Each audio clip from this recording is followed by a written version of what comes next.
9वां महीना लगते ही गर्भवती महिला के मन में कई सारे जो सवाल होते हैं ना वो आने लग जाते हैं कि मेरी डिलीवरी कैसे होगी, नॉर्मल होगी या सी सेक्शन होगी, या फिर अगर मेरी डिलीवरी नॉर्मल होगी तो उसमें कितना दर्द होगा, मैं उस दर्द को बर्दाश्त कर पाऊंगी या नहीं कर पाऊंगी। ये सारे जो सवाल होते हैं मन में, ये सारे जो डर होते हैं ये आना शुरू हो जाते हैं। पर जैसे ही आपका 9वां महीना लगता है ना, इन सारी चीजों को आपको किनारे कर देना चाहिए। इन चीजों के बारे में आपको नहीं सोचना चाहिए, बल्कि आपको सोचना चाहिए कि मुझसे 9वें महीने में ऐसी कोई गलती ना हो जाए जिसकी वजह से मेरे बच्चे को किसी भी तरीके की कोई तकलीफ हो। इसके साथ ही मेरी डिलीवरी में कोई कॉम्प्लिकेशन आए, कोई दिक्कत आए, इसके बारे में हमें सोचना चाहिए। इन गलतियों से हमें बचना चाहिए। इस वीडियो में आज मैं आपके साथ इसके बारे में ही बात करूंगी। तो नमस्कार, मैं हूं श्रुति आपके साथ और आप देख रहे हैं आपका favourite YouTube channel pregnancy and child care TV. आज के इस वीडियो में हम बात करने वाले हैं 9वें महीना लगते ही जो 15 दिन होते हैं डिलीवरी के, जब 15-20 दिन बचते हैं, तो क्या ऐसी गलतियां हैं हमें नहीं करनी चाहिए या फिर क्या चीजों पर हमें ध्यान देना चाहिए ताकि डिलीवरी में कोई दिक्कत ना आए, बच्चा एकदम सही सलामत हमारे पास आए। तो दोस्तों, वीडियो को स्टार्ट करने से पहले मैं सभी से कहना चाहूंगी कि प्लीज मेरे चैनल को आप सब्सक्राइब कीजिए। ये आपके लिए बिल्कुल फ्री है। यहाँ पर ऐसे ही प्रेगनेंसी और चाइल्ड केयर के अच्छे अच्छे वीडियोस मैं शेयर करती हूँ। इसके साथ ही आपके मन में जो भी सवाल रहता है वो आप कमेंट में मुझसे पूछ सकते हैं, मैं आपके सवाल का जवाब भी देती हूँ। तो दोस्तों, आप मुझे कमेंट करके ये जरूर बताइएगा कि आपने अपने बच्चे के लिए क्या नाम सोच करके रखा है। अगर लड़का होगा तो आप क्या नाम रखेंगी और अगर लड़की होगी तो आप क्या नाम रखेंगी। तो चलिए वीडियो को स्टार्ट करते हैं। 9वां महीना लगते ही जिन चीजों का हमें ध्यान देना चाहिए उसमें सबसे पहली चीज जो आती है वो होता है पानी की मात्रा पर ध्यान देना। देखिए, आपका 9वां महीना लग गया तो ऐसा नहीं कि अब आपको पानी कम पीना है। अभी भी आपको अपने पानी का लेवल चेक करते रहना है, क्योंकि किसी भी तरीके से जो एमनियोटिक फ्लूइड होता है, जो बच्चे के आसपास जो गर्भ में पानी होता है, उसकी मात्रा कम नहीं होनी चाहिए, वरना फिर आपकी डिलीवरी में दिक्कत आ सकती है, बच्चे को परेशानी हो सकती है। इसके लिए अभी भी आपको 8 से 10 गिलास पानी जो है वो दिन भर में पीना ही है। मैं कई अपने वीडियोस में इसके बारे में बात भी कर चुकी हूँ कि पानी को आप कई तरीके से पी सकती हैं, जैसे नारियल पानी हो गया, जूस हो गया, या फिर आप पानी में नींबू पानी कर सकती हैं, नींबू डाल सकती हैं, या पानी को आप जलजीरा वाटर बना के, इन तरीकों से आप पानी को पी सकती हैं अगर आपको प्लेन वाटर नहीं अच्छा लगता है। और साथ ही मैं ये भी कहना चाहूंगी कि आपको पानी जो है वो हल्का सा गुनगुना ही पीना है। ये नॉर्मल डिलीवरी में काफी ज्यादा आपकी मदद करेगा। इसके बाद जो दूसरी चीज आपको ध्यान में रखनी है वो देखिए, जो भी मेडिसिन, जो भी दवाइयां डॉक्टर ने इस समय आपको दी हुई है ना, आपको एक भी दवाई भूलना नहीं है कि मैं भूल गई, मैं दवाई खाना भूल जाती हूँ, या फिर मुझे दवाइयां अच्छी नहीं लगती, उनका टेस्ट नहीं अच्छा लगता। देखिए, ये आपके बच्चे की हेल्थ के लिए है, ये आपकी हेल्थ के लिए है, क्योंकि माँ को भी कैल्शियम, आयरन और फॉलिक एसिड बच्चे के लिए होता है, वहीं कैल्शियम और आयरन जो होता है वो माँ के लिए जरूरी होता है। इसीलिए डॉक्टर्स जो होते हैं ना, इन मेडिसिन को प्रिस्क्राइब करते हैं। उसके साथ अगर आपकी प्रेगनेंसी में कोई कॉम्प्लिकेशन है, कई बार डॉक्टर गैस की दवाई भी देते हैं ताकि आपको गैस की समस्या ना हो, या फिर वोमिटिंग, अगर आपको बहुत ज्यादा उल्टियां हो रही हैं प्रेगनेंसी में, तो वो भी हो सकता है डॉक्टर ने आपको दवाई दे रखी हो। तो जो भी दवाइयां हैं वो आपको टाइम टू टाइम लेते रहना है, आपको दवाई बिल्कुल भी मिस नहीं करनी है। और जिस तरीके से डॉक्टर ने बताया है, जो दवाइयां आपको खाली पेट बताई गई हैं, वो आपको सुबह खाली पेट ही खानी है, और जो खाने के बाद जैसे डॉक्टर ने बताया है वैसे टाइम टू टाइम आप दवाइयां जरूर से जरूर लेते रहिए। इसके बाद जो अगली चीज आपको ध्यान में रखनी है वो देखिए, वो ये है कि आपको ना एक रूटीन अपना बना लेना है। जैसा कि मैंने दवाइयों के लिए बताया, उसी तरीके से जैसे कि सुबह उठने का, फिर खाने का, फिर हर चीज का जब आपका रूटीन रहेगा, यहाँ तक कि सोने का भी एक रूटीन रहेगा, तो ये भी आपकी सेहत के लिए काफी ज्यादा अच्छा रहेगा। प्लस बच्चे का अच्छा वजन जो है वो गर्भ में बढ़ेगा, क्योंकि देखिए, जब आप टाइम पर सोएंगी और टाइम पर उठेंगी तो आपकी नींद पूरी होगी, आपको तनाव नहीं होगा। प्रेगनेंसी में तनाव जो है वो बहुत ही बेकार चीज होती है, तो इसको हमें अपने से काफी दूर रखना होता है। इसके साथ ही आप टाइम से खाएंगी तो अच्छा पोषण बच्चे को मिलेगा। इसके साथ ही अगर आप टाइम से अपनी दवाइयां लेंगी तो आपकी और आपके बच्चे की सेहत जो है वो बिल्कुल ठीक रहेगी। तो एक रूटीन जो होता है ना, एक जो दिनचर्या होती है, वो आपको बना के रखनी है कि इस टाइम पे मुझे ये चीज करनी है, इतने बजे मुझे उठना है, इतने बजे मुझे सोना है। इसी तरीके से आप पूरा डे जो होता है ना, अपना फुल डे आप उसको प्लान करके चलिए, तो वो आपके लिए काफी ज्यादा अच्छा रहेगा। इसके साथ ही अगली चीज जो आपको कर लेनी चाहिए वो होती है कि आपको आपने जितने भी अल्ट्रासाउंड्स कराए हैं, जो भी आपके रिपोर्ट्स हैं, जो भी आपके डॉक्यूमेंट्स हैं, जो भी चीजें हॉस्पिटल से आपको मिले हैं पेपर्स, उनको आप एक फाइल में लगा लीजिए। आप कोई भी एक फाइल ले लीजिए और जितने भी पेपर्स हैं ना उनको आप फाइल में अरेंज कर लीजिए, क्योंकि जब देखिए, अब आपका 9वां महीना जो है वो लग चुका है, तो कभी भी आपको डॉक्टर के पास जाना पड़ सकता है, हॉस्पिटल जाना पड़ सकता है। और जब आप वहां पर जाएंगी तो सबसे पहले आपसे वही डॉक्यूमेंट्स, वही रिपोर्ट्स जो है वो मांगी जाएंगी। तो जब वो एक फाइल में अरेंज रहेंगी तो आपको दिक्कत नहीं आएगी। तो आपके जितने भी पेपर्स हैं इधर उधर आपने रखे होंगे, उनको आप सब एक साथ करके फाइल में लगा लीजिए, स्टेपलर कर लीजिए, फाइल में अच्छे से अरेंज कर लीजिए। जैसे ही आप हॉस्पिटल जाएंगी तो आप इजीली वो फाइल जो है वो वहां पर डिपॉजिट कर सकती हैं। इसके बाद अगली चीज जो आपको ध्यान में रखनी है वो ये है कि आपको अपना हॉस्पिटल बैग भी लगा लेना चाहिए। बच्चे के लिए जो भी सामान रखना है, आपको अपने लिए जो भी सामान रखना है वो आप अभी से हॉस्पिटल बैग में रख लीजिए। लास्ट मिनट पे आप कोई भी सामान पैक नहीं कर पाएंगी। बिल्कुल ऐसा मत सोचिएगा कि मैं लास्ट मिनट पे रख लूंगी, मेरी डेट तो अभी ये है। ऐसा बिल्कुल नहीं है। देखिए 9वें महीने में कुछ भी हो सकता है, तो आपको बिल्कुल प्रिपेयर रहना है, एकदम मेंटली तैयार रहना है। तो इसके लिए आप बैग को रेडी कर लीजिए। जो भी चीज सामान आपको जरूरत लगता है कि आपको जरूरत पड़ेगी वहां पे, आप उनको बैग में रख लीजिए। अगर आप चाहते हैं कि मैं आपको बताऊं कि आपको मॉमी बैग में और बेबी बैग में क्या चीजें रखनी चाहिए, तो मैं ऑलरेडी अपने चैनल पे वो वीडियो शेयर कर चुकी हूँ, वहां पर आप देख सकती हैं। नहीं तो फिर आप मुझे प्लीज कमेंट करके पूछ लीजिए हॉस्पिटल बैग में आपको मॉमी बैग के बारे में जाना है या फिर बेबी बैग, तो मैं वहां पर आपको लिस्ट जो है वो कॉमेंट्स में शेयर कर दूंगी।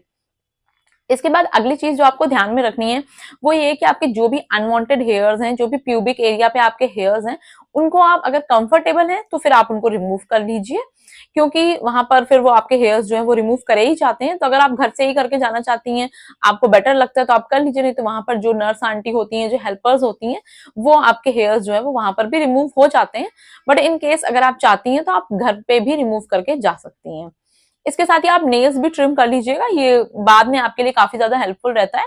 तो नेल्स को भी आप काट कर ही जाइएगा तो वो आपके लिए ठीक रहता है। इसके साथ ही जो भी आर्टिफिशियल आपने जो भी कड़ा पहना है या जो भी आप पहनती हैं, बैंगल्स, कोई भी चीज, एक्सेसरीज जो भी होती है, कान के इयरिंग्स वगैरह होते हैं, नाक में जो होता है, इन सबको भी आप घर पे रिमूव कर दीजिए, क्योंकि कई बार गोल्ड के आइटम्स होते हैं, पैर में पायल वगैरह जो लेडीज पहनती है ना, तो वो सारी चीजें आपको रिमूव करके जाना होता है। तो वो आप घर से ही रिमूव करके जाइए, आराम से सेफली रख के जाइए, क्योंकि वहां पर फिर वो आपको पहना करके अंदर लेबर रूम में नहीं जाने देते हैं। इसके बाद अगली चीज जो आपको देखना है, ध्यान में रखना है, वो ये है कि जब भी आप बाथरूम जा रहे हैं तो आपको ध्यान देना है कि आपके प्राइवेट पार्ट से किसी भी तरीके का गुलाबी, गाढ़ा सा या चिपचिपा सा कोई चीज तो नहीं निकल रही है।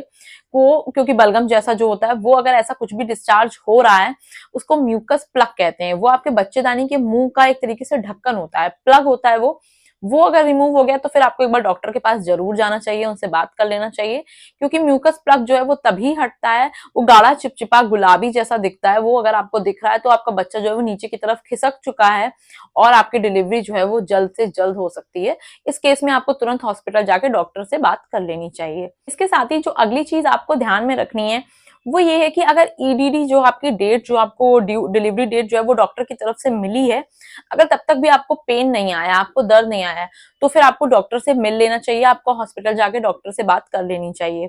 क्योंकि क्या होता है ना, डिलीवरी डेट के बाद लेबर पेन का इंतजार करना गलत होता है, बच्चे की जान को खतरा होता है। कई बार क्या होता है, बच्चा जो है अपने पहला सूसू या पॉटी जो है वो उसमें पास कर देता है। ज्यादातर करके पॉटी बच्चे कर देते हैं पेट में, माँ के गर्भ में, जिससे क्या होता है वो जो पानी होता है ना बच्चे के आसपास, वो गंदा हो जाता है और बच्चे उस पानी को पी लेते हैं, उनके मुंह में चला जाता है, उनकी नाक में चला जाता है, जिसकी वजह से बच्चे का कहते हैं मानसिक संतुलन जो है वो खराब हो सकता है। बच्चे को मतलब दिक्कतें हो सकती हैं, कई तरीके की परेशानियां बच्चे को हो सकती हैं, वो बिल्कुल भी सेफ तरीका नहीं है। इसलिए आपकी जो भी डेट है ना, उस डेट के पहले आपको डॉक्टर से मिलना ही है। उस डेट के बाद आपको लेबर पेन का इंतजार घर पे नहीं करना है। अगर आपकी डिलीवरी डेट जो भी डॉक्टर ने दी है वो आज है, तो फिर आपको आज ही जाकर डॉक्टर से बात कर लेनी है कि मेरी डिलीवरी डेट जो है वो आज की थी और मुझे अभी तक लेबर पेन नहीं आया है। उसके आगे डॉक्टर समझेंगे कि किस तरीके से उनको जो है आपको डिलीवरी करानी है, क्या उनको करना है, वो आपकी फाइल्स चेक करेंगे और फिर देखेंगे कि किस तरीके से आपकी डिलीवरी को जो है आगे बढ़ाया जा सकता है। तो इसके लिए आपको समय रहते ही डॉक्टर से बात कर लेनी चाहिए। इसके बाद अगली चीज जो आपको ध्यान में रखनी है कि देखिए आपका 9वां महीना जो है वो लग गया है, 9वां महीना स्टार्ट हो गया है, तो अब आपको अकेले नहीं रहना है। हो सके तो कोई भी आपका हो, जो भी आपका नियर वन, डियर वन, आपका रिलेटिव, आपका खास हो, उसको अपने साथ रखिए, क्योंकि देखिए 9वें महीने में कुछ भी दिक्कत आ सकती है। कोई भी इमरजेंसी सिचुएशन, भगवान ना करे आपके साथ ऐसा कुछ भी हो, पर अगर कोई भी इमरजेंसी सिचुएशन आपके साथ आती है तो वो आपको तुरंत हॉस्पिटल तक ले जा सके या फिर वो आपकी मदद कर सके। क्योंकि कई बार पानी की थैली फट जाती है, कई बार ब्लीडिंग स्टार्ट हो जाती है, कई बार लूज मोशन स्टार्ट हो जाते हैं, तो कई तरीके की समस्याएं रहती हैं। इसकी वजह से आपको ये चीज ध्यान में रखनी है कि आपको जो है किसी को अपने पास रखना है और आपको कोशिश ये भी करनी है कि कुछ भी बाहर का उल्टा सीधा नहीं खाना है। आपको वही चीजें खानी है जो आपको डाइजेस्ट हो रही है, क्योंकि 9वें महीने में लूज मोशन होने के चांसेस बहुत ज्यादा होते हैं। तो इसलिए आप कुछ भी बाहर की चीजें अवॉइड कीजिए, ऐसी चीजें खाइए जो आपको आसानी से पच रही हैं, क्योंकि अगर लूज मोशन देखिए हो जाते हैं ना, तब भी दिक्कत आ जाती है प्रेगनेंसी में, डिलीवरी के तरीके में दिक्कत आती है, क्योंकि लूज मोशन से स्टार्ट होने के बाद ना जो सर्विक्स का मुंह होता है वो खुलने लग जाता है, डायलेशन स्टार्ट हो जाता है, फिर इस केस में जल्दी डिलीवरी होने के चांसेस होते हैं, या फिर कई बार क्या होता है कि आपको पेन स्टार्ट हो सकता है, समय से पहले पेन स्टार्ट हो सकता है। तो इसके लिए आपको ध्यान में रखना है, आपको वही चीजें खानी है जो आपको इजीली डाइजेस्ट हो रही हैं, और इसके साथ ही आपको गर्म पानी का सेवन करते रहना है। इसके साथ ही जो last but not the least जो चीज आपको ध्यान में रखनी है, देखिए वो ये है कि आपको दोनों ही सिचुएशन के लिए तैयार रहना है। दोनों सिचुएशन कौन सी हैं कि अगर आपकी डिलीवरी नॉर्मल होती है तो भाई बहुत अच्छी बात है, पर अगर इन केस अगर आपकी डिलीवरी सी सेक्शन होती है, डॉक्टर आपसे कहती है कि आपकी डिलीवरी जो है वो सी सेक्शन करानी पड़ेगी, अब तक सब कुछ ठीक चल रहा था पर लास्ट मिनट पे कुछ दिक्कत है, तो आपको उसको भी एक्सेप्ट करना है। आपको ये सोचना है कि हाँ, मेरा बच्चा मेरे पास सही सलामत आ रहा है, मुझे अपने बच्चे के बारे में सोचना है इस समय। तो इसलिए भगवान करे आपकी डिलीवरी नॉर्मल ही हो। मैं चाहती हूँ जितनी भी महिलाएं हैं सबकी डिलीवरी नॉर्मल हो, क्योंकि नॉर्मल डिलीवरी में रिकवरी जल्दी होती है, हमारा जो शरीर होता है वो जल्दी रिकवर करता है, हमें एनर्जी जल्दी आती है, बॉडी जल्दी मूव करना शुरू करती है। वहीं सी सेक्शन में काफी टाइम लग जाता है रिकवरी में, तो इसकी वजह से सी सेक्शन को लोग अच्छा नहीं मानते हैं, अवॉइड करना चाहते हैं। नॉर्मल डिलीवरी में जो हमारी बॉडी होती है वो एकदम सही रहती है, पर ऐसा नहीं है। सी सेक्शन में भी एक टाइम के बाद डिलीवरी मतलब रिकवरी हो जाती है। मेरी भी सी सेक्शन डिलीवरी ही हुई है और मेरी बॉडी एकदम रिकवर हो गई थी, पर हाँ ठीक थोड़ा बहुत टाइम तो लग ही जाता है। मैंने कई ऐसी नॉर्मल डिलीवरी वाली महिलाओं को भी देखा है, और अगर आप में से कोई भी ऐसा है तो प्लीज कमेंट करके यहाँ पे अपना एक्सपीरियंस जरूर बताइएगा, लोगों को काफी मदद मिलेगी। जो नॉर्मल डिलीवरी में भी कई बार टांके वगैरह जो होते हैं ना, जो आपके नीचे नीचे एरिया में प्राइवेट पार्ट में टांके लगते हैं, वो कभी कभी प्रॉब्लम कर देते हैं, काफी दिक्कत आ जाती है लेडीज को, तो उसमें भी काफी समस्याएं होती हैं।